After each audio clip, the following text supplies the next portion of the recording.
we're in a time where leaders need to start choosing the harder right over the easier wrong. And when you continue to focus on what's uncomfortable and you be a leader that embraces vulnerability as a strength and giving in the belly feedback and finding moments where you can truly celebrate your people, that's what leads to creating excellent teams. You look at a team like the San Antonio Spurs, and what I love watching is how committed they are to each other and how when one of them makes a mistake, they'll call each other out, but they won't ever turn their back on them. They'll continue to rally around them. And I think that is true in leadership. Welcome to the True Leadership Podcast, where we sit down with executive leaders to explore what leadership really means through the lens of their stories, their wins, their struggles, their vision, and their lessons along the way. I'm Ty Hammond, founder of One Mountain Leadership and creator of the True Leadership Approach, an awareness-based path that helps leaders shift their focus from what to do about their problems to how to grow from them.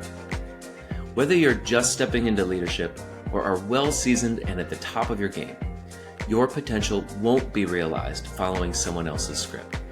But you can draw insights from their stories and turn it into wisdom by putting it into practice in your own life.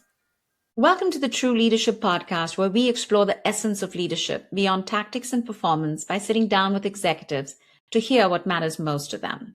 I'm your host, Jessy James, and today's guest is Clayton Still. Clayton is a transformational people development leader and military veteran, dedicated to building high-performance cultures grounded in discipline, service, and growth. Having worked with several Fortune 500 organizations, he designs strategies that strengthen talent, elevate leadership, and scale cultures across the organization. With over 15 years of leadership experience, including service in the United States Army, Clayton brings a people-first approach shaped by sacrifice, accountability, and consistency. He is passionate about servant leadership, empowering veterans in transition, and helping individuals and teams raise their standards to unlock their full potential. Clayton, it's an absolute pleasure to have you on the podcast today. Jessy, thanks for having me. I'm excited to have a conversation with you today. Fantastic. Hey, I'm curious, who is someone from your early life or even an early experience that shaped the kind of leader that you are today, Clayton? Jessy, you're starting off with a tough question. I think for me, a lot of my leadership experience has come from experiences, not necessarily specific individuals or people that I could pinpoint. The first thing that comes to mind would be growing up as a kid with a single mom and not really having much money, not really growing up in like a stable home. Grew up in a very abusive home with, my former stepdad, and that experience shaped me to know that everybody has a story. And as a leader, it's your responsibility to figure out what that story is and how to connect and motivate them. And then even early adulthood, losing my father unexpectedly, 2 deployments to Afghanistan, even becoming a father are just some of the experiences that I think have shaped, the leader that I am and the leader that I hope to become in the future. And I'm curious, how do these experiences show up in terms of how you lead, both, at work, in life, just in general? Yeah, I mean, I think, a big focus of mine over the last, call it 15 to 16 years has been to take the experiences that I have been through and realize that every single person that I have the opportunity to lead or get to know on a personal level has a story. And, I think losing my dad unexpectedly and becoming a father has probably shaped my leadership journey the most, because in a lot of ways, children still have that curiosity and, that playful nature. And they really start to teach me, at least as a father, that people matter more than just metrics and the day to day and what's in the job description. And without that experience, I think I might lean heavily into my time in the military of, hey, we have a mission to do whatever you have to do for the mission, which is true in a lot of regards, especially in Afghanistan. Where it's not necessarily true is when you're focused on people and cultivating an environment where they feel safe, seen, and they have the ability to become their best self. And so that's why I say that the experiences that I have growing up as a kid, or becoming a big kid and having children, really shape who I am as a leader. And I try and learn something every single day from my kids, because it allows me to be more curious and connect with people in a deeper way. What does true leadership mean to you? From your perspective, what makes a true leader? Yeah, it's crazy. I've spent my entire life trying to learn what leadership is and how to become an effective leader. I thought when I was in the military, leadership was all about title and rank and position. I've realized as I got older that leadership isn't position; it's influence. It's the ability to create more leaders, and more than anything, I think true leadership, is rooted in the sacrifice and service of others. And the moment that someone else's success matters more than your own, that is when true leadership really starts to take shape, and really taking responsibility for the growth of other people. Got it. Um, can you share about a time when you realized that your way of leading or living really didn't meet the demands of your work and life, and you felt like, growth was needed? Yeah, I don't know how long we have for today's podcast. I know previously when we spoke, I shared the story of what happened, last November. Um, you know, I, it was a pretty crazy end to an evening with some of my teammates. And at that point, in my journey, I had thought that I knew what true leadership was. I thought I knew what sacrifice and service was, especially, being in Afghanistan. And I had taken a few of my coworkers to an Atlanta Hawks game, playing the Detroit Pistons. We left the game and literally drove by an apartment that exploded. A gas explosion went off in an apartment. And to see the destruction and chaos and confusion in that moment, and to hear someone screaming for help, um, was pretty jarring for me. And to see how people responded in that moment, people were more concerned with taking pictures and videos of the individual screaming for help than actually helping. Um, and I remember it like it was yesterday, hopping out of my coworker's truck. I think I said I would be right back. I don't. They said I didn't say that. I thought I said it, but I was like, "Hey, I'll be right back," and literally hopped out of the truck, ran up to the second story of the apartment, and climbed into the burning apartment, grabbed the individual, and kind of drug him out. And I don't know, ever since that moment, my leadership style has changed. I think society has kind of conditioned us to be more on the sidelines, and to be a community of people that record and watch as opposed to take action. And my kind of mantra since that event happened is, it doesn't matter how ugly a situation might be, doesn't matter how confusing or chaotic a situation might be, like the antidote to being a leader is to take action, and to just get in the dirt with your people, and really figure out what's going on and help them to the best of your ability.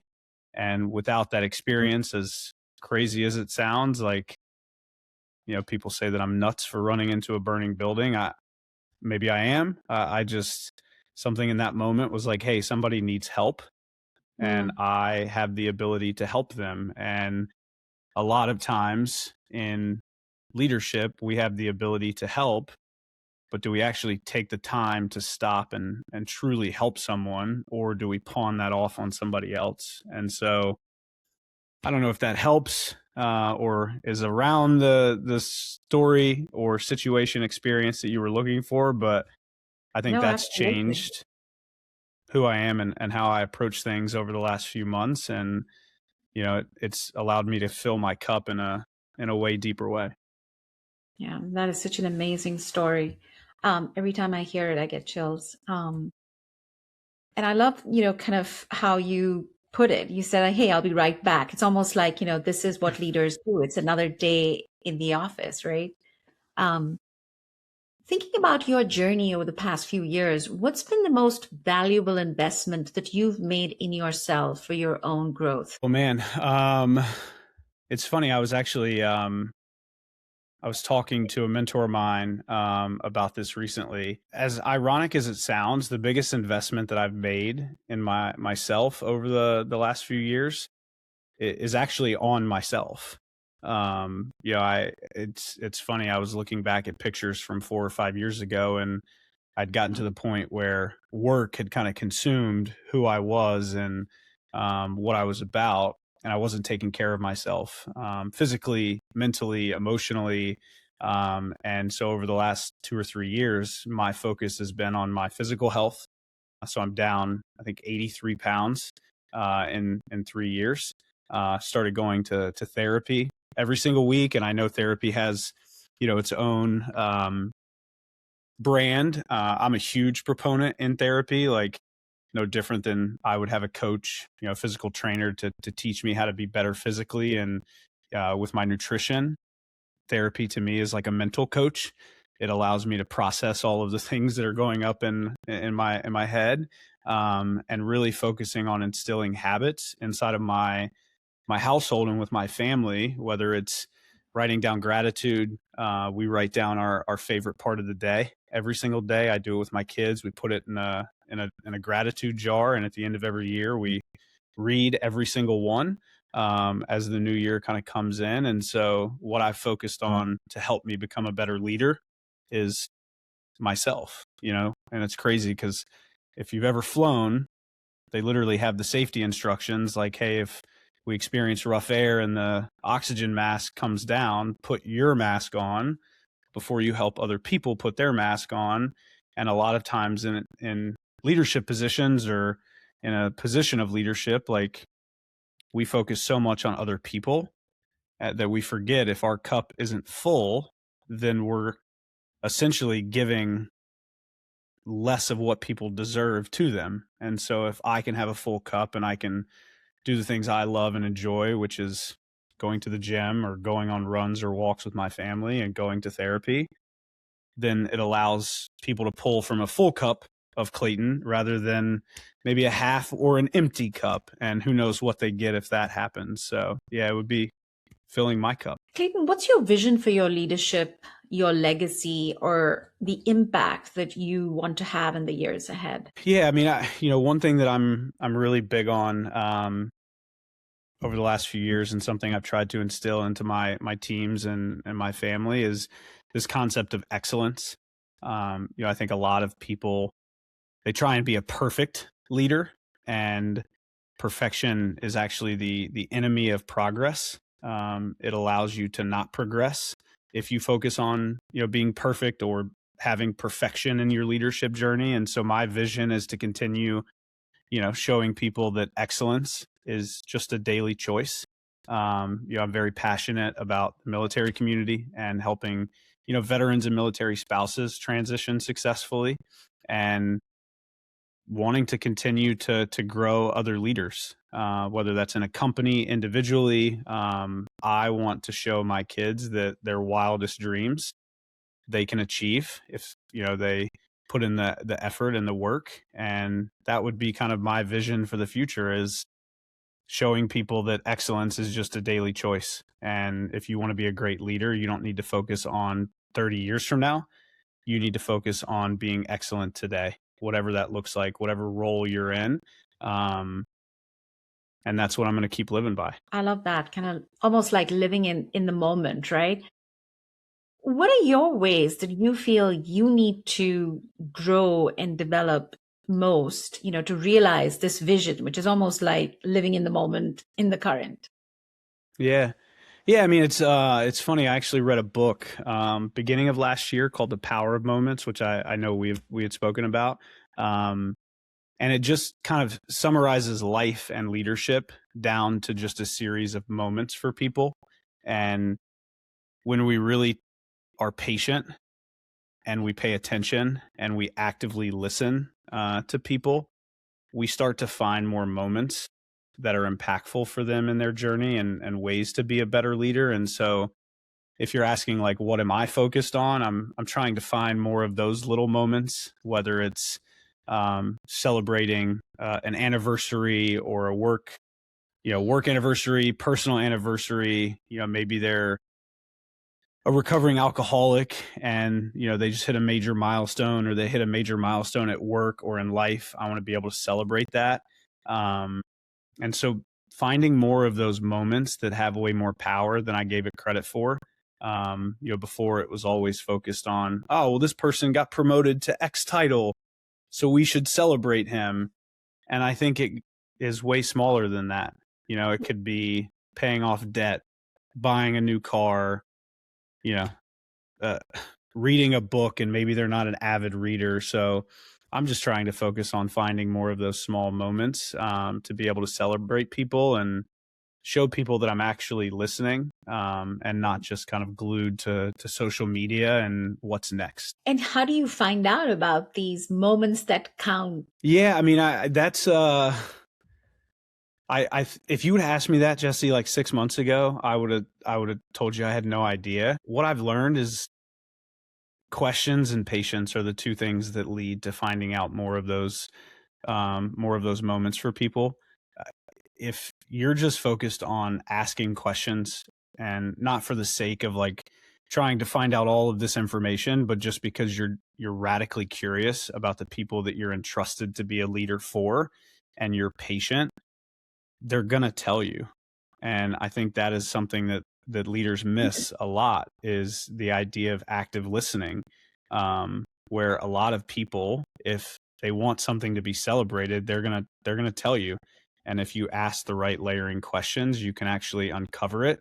And then a pro tip of mine is using reminders in my calendar, whether it's their birthday, an anniversary, a big milestone for them. I'll literally tell Siri to put it on my calendar or put it in a reminder so that I can follow up with them. And so that's how, I've started to implement into my routine, is when I'm having a conversation with somebody, even recording this podcast right now, there are no other distractions. My phone is not in front of me. Like, I'm literally just having an authentic conversation with you and trying to learn as much as I can. But I try and do that with every interaction. So if I'm at a dinner, phone is over. I'm not looking at my phone, and really just trying to ask questions and be patient and enjoy the moment, as you said. Where do you feel most tested right now? Like, what challenges are stretching you the most, both in leadership and in life? Yeah, I mean, I think it would honestly be the same answer in leadership and in life. I think for me, what's testing me the most is trying to distill down what it is I want for the future. And when I say that, I mean what I truly want and what is best for my family, and living out my values and my kind of manifesto that I wrote myself, and not changing who I am or what that vision is for society. And I think that is a struggle at times, whether it's in a Fortune company or whether it's, trying to get stature, fame, or a title. A lot of times you can sacrifice the things that are most important to you for the pay, for the title. And, I've had an interesting journey over the last few months where I've been reminded of how important it is to be with my family. Watching my youngest daughter, Kaylee, struggle in school and struggle to read allowed me to realize that I haven't been as present as I should be, and I haven't put in as much effort to help her. And one of my core values that is in my manifesto is relentlessly pour into others and to your family. And I think I was really good at pouring into others. Maybe I wasn't as good pouring into my family. And so that is what's testing me, is staying true to myself and my vision and my goals, and not being swayed by society, a corporation, or anything other than what I want to accomplish in life. Clayton, I'm also curious. What are you seeing across the organizations and people that you talk with and experience? What are you seeing that differentiates or separates leaders who are excelling from those who are struggling? Yeah, I mean, I think that's a really interesting question. I think one of the things that is prevalent is being able to coach and teach people to the level that you're at and realizing that what got you into the position of leadership that you're in isn't going to get you to the next level. And so there has to be a desire, like a burning desire to have a student mentality to continue learning about leadership from as many people and places as you can. Um, and I think that the next level of leadership that corporate America is stepping into requires multiplication, not just addition. And I think that over the years, leaders have been really good at focusing on one or two people, and you have to get good at a deeper bench of human beings. And I think that that comes, and what I've seen with leaders that are really, really successful right now is leaders, instead of solving every problem themselves, are equipping and giving power to people and their people to start to find some of the solutions before they just tell them how to do it.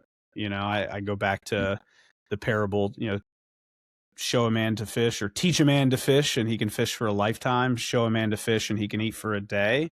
Like, we need to do more of the true teaching of leadership. And that's the leaders that I know that are really, really successful obsess over learning and obsess over teaching people how to find the solutions themselves as opposed to just giving them the answer. So this last question is more of an invitation. You have the time and space to offer to our listeners whatever it is that's, top of the mind and heart for you. The floor is yours. Take your time. Yeah, no, Jesse, I just want to say thank you and Ty for having me on the podcast. Getting to know your team over the last few weeks has been amazing. There's a lot of shared consciousness in terms of leadership style and interpretation of leadership that I've loved learning about from you and the team. I think the only thing that I would share is I think we're in a time where leaders need to start choosing the harder right uh, over the easier wrong. And I think that when you continue to focus on what's uncomfortable and you be a leader that embraces vulnerability as a strength and giving in the belly feedback and finding moments where you can truly celebrate your people, that's what leads to creating excellent teams. It's crazy. I'm a big sports fan, and you look at, a team like the San Antonio Spurs that are playing in the NBA Finals. It's one of the youngest teams to play in the NBA Finals ever. And what I love watching the Spurs is how committed they are to each other and how when one of them makes a mistake, they'll call each other out, but they won't ever turn their back on them. They'll continue to rally around them. And I think that is true in leadership. I think a lot of times, like, we shy away from what's uncomfortable and we shy away from honest, real feedback because we're afraid of the response. And our job as a leader, any job as a leader, is to be more concerned with other people than you are yourself. And if you're not willing to lean into the uncomfortable situations, then the only people that you're hurting are the people that you're entrusted to lead. And so that would kind of be my final word: is choose the harder right over the easier wrong. Lean into the uncomfortable moments and just realize that leadership is a journey and you don't have to be perfect. You just have to embody taking it one day at a time. And if you learn something every day that makes you a little bit of a better leader, then every single person around you can start to grow and thrive, and you can create an excellent team, which I've had the ability to do, as you said, over the last 16 years. And I'm not done yet. I've got a long way to go. So I'm excited to continue sharing these lessons with as many people as will listen. So that's what I got. Appreciate you having me. Thank you, Clayton. I truly enjoyed this conversation. I appreciate the wisdom that you shared here with me today. I'm sure I've learned so much, and I'm sure our listeners are going to get a lot out of this conversation as well. Thank you so much for being on the True Leadership Podcast. Yeah, Jessy, I appreciate you having me, and excited to continue collaborating in the future. Looking forward to that. Thank you. Thanks, Jessy. That's it for this episode of the True Leadership Podcast. If you enjoyed this conversation, you can subscribe to YouTube, Spotify, Apple Podcasts, or wherever you're listening to this to catch future episodes. This conversation was brought to you by One Mountain Leadership, where we help leaders grow the capacity, confidence, and presence of true leadership through the True Leadership approach. To learn more about the approach, our offerings, our community, and how we can help you realize your potential in both leadership and in life, visit us at onemountainleadership.com.